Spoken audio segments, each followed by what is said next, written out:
Donc je vais lire la page 33 des granules bleus. Il y a des notes aussi que je n'arrive pas à lire en même temps. Je ne sais pas si l'on mesurera bien l'intensité de l'expérimentation que je raconte. Je devine qu'elle rappelle quelque chose d'ordinaire mais un peu étrange, lointain, qui éveille embarras et réticence, particulièrement lorsqu'on y réfléchit, ce que tous comme moi ne font pas. Quelque chose dit oui et non, et tous non plus ne comprennent plus tout à fait. Par exemple, que les limaces soient des mollusques hermaphrodites, peu savent le concevoir clairement. Comment supporte-t-elle, me dit cet homme se contorsionnant pour le mimer, quand de mâle elles se transforment en femelles? Ne dirait-il pas de femelle en mâle s'il ne s'identifiait à elle à ce moment? Comment résiste-t-elle à la répétition d'une souffrance aussi insupportable? Demande-t-il dans une sorte de visible hallucination qui me fascine à l'instant. Je ne connais pas mieux que lui les trucages de nos transformations, et c'est à peine si je les discerne et les supporte. Je m'exalte à leur sujet, mais me décourage le plus souvent, et si je glisse facilement vers l'indifférence, faut-il penser que c'est par ignorance du mâle ou de la femelle que je serai? Combien d'autres traitent de la sexualité des limaces? Combien daigneront se considérer sérieusement grâce à elles? Ai-je confondu trop habituellement la bave gluante et lumineuse des limaces avec un sperme hypothétique? Cette dame qui me dit voir parfois son jardin briller entièrement des filets blancs laissés par elle, à quoi pense-t-elle?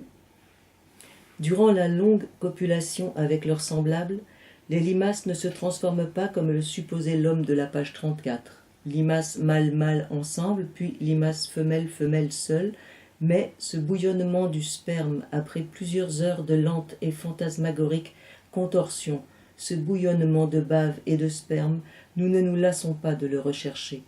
Les longues heures passées à s'enduire réciproquement d'un médiateur chimique, les corps enroulés ensemble dont les excroissances péniennes éjectent soudain l'amas cristallin d'un spermatophore bleuté qui libère le sperme de chacune dans l'autre, ne les avons-nous pas rêvés? Comment la limace redeviendrait-elle le mâle qu'elle n'a pas été? Y a-t-il pensé?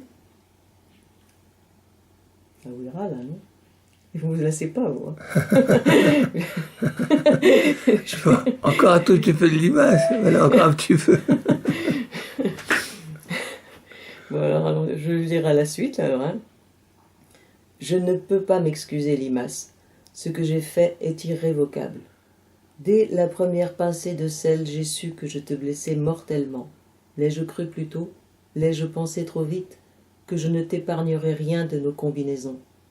Est-ce pour cela que je ne t'ai pas inondé d'eau durant les premiers effets visibles, que j'ai rajouté du sel confusément, supposant un effet corrosif supplémentaire de l'eau elle-même, convaincu qu'il valait mieux désormais te voir mourir, attentive à le voir, que souffrir comme je commençais à l'observer et l'imaginer?